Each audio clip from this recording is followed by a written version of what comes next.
जिंदगी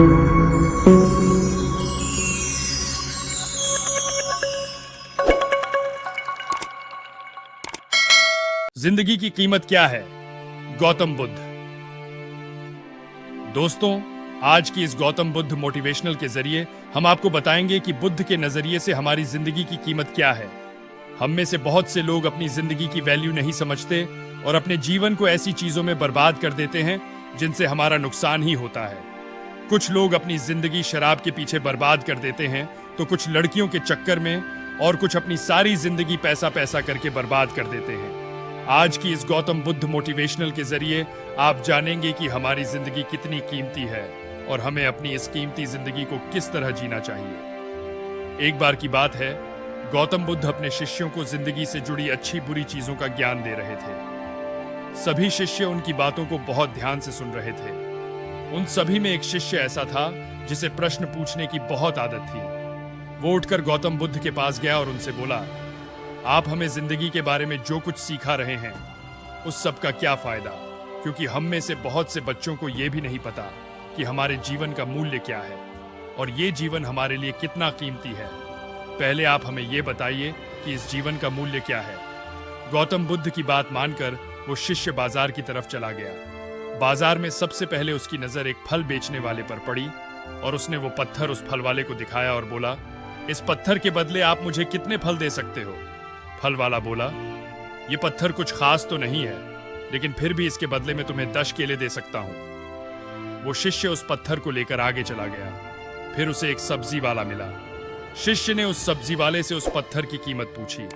सब्जी वाले ने उस पत्थर को ध्यान से देखा और बोला, इस पत्थर की कीमत के बदले में तुम्हें ज्यादा से ज्यादा एक बोरी भरकर सब्जियां दे सकता हूं। इसके बाद वो शिष्य उस पत्थर को लेकर एक सोने के व्यापारी के पास गया। उस पत्थर की टुकड़े की चमक देखते ही उस सुनार ने उसकी कीमत 100 सोने के सिक्के लगाई। शिष्य ने वो टुकड़ा बेचने से मना किया तो वो सुनार उसके बदले 200 सोने के सिक्के देने को भी राजी हो गया, लेकिन शिष्य ने वो पत्थर नहीं बेचा। इसके बाद वो शिष्य एक हीरों के व्यापारी के पास गया और उनके सामने उसने वो पत्थर के टुकड़े को रख दिया। उस पत्थर को देखते ही हीरों के व्यापारी ने एक साफ कपड़ा बिछाया, उस पत्थर को उसके ऊपर रखा, फिर उसकी परिक्रमा की और हाथ जोड़कर उस पत्थर को कपड़े में लपेटते हुए वो बोला, तुम जिसे मामूली पत्थर समझकर उसकी कीमत पूछ रहे हो, असल में ये एक बेशकीमती रूबी है। ऐसा रूबी हर किसी को नहीं मिलता। मैं अगर अपना सब कुछ बेच भी दूं तो भी इसकी कीमत नहीं चुका सकता। उस व्यापारी की बातें सुनकर वो शिष्य हैरान हो गया। वो दौड़ा दौड़ा सीधा बुद्ध के पास आया और उन्हें उसने जो कुछ भी बाजार में हुआ वो सब बताया। उसकी अचरज भरी बातें सुनकर गौतम बुद्ध बोले, तुम्हारे सवाल का जवाब इस रूबी की कीमत में ही छिपा है। हमारा जीवन भी एक रूबी है।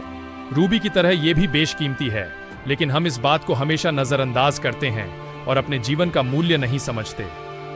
हम दूसरों को देखकर और उनके जैसा जीवन जीने की कोशिश में अपने जीवन की कीमत को कम कर देते हैं। हम ये सोचते हैं कि हमारी जिंदगी की कीमत वही है जो दूसरे हमें बताते हैं, लेकिन ये बात हमेशा ध्यान रखना कि सामने वाला अपनी हैसियत, बुद्धि और अपनी समझ के हिसाब से तुम्हारी कीमत लगाता है। If you enjoy the content, please do like, share and subscribe. अगर आपको कंटेंट पसंद आती है तो कृपया लाइक करें, शेयर करें और सब्सक्राइब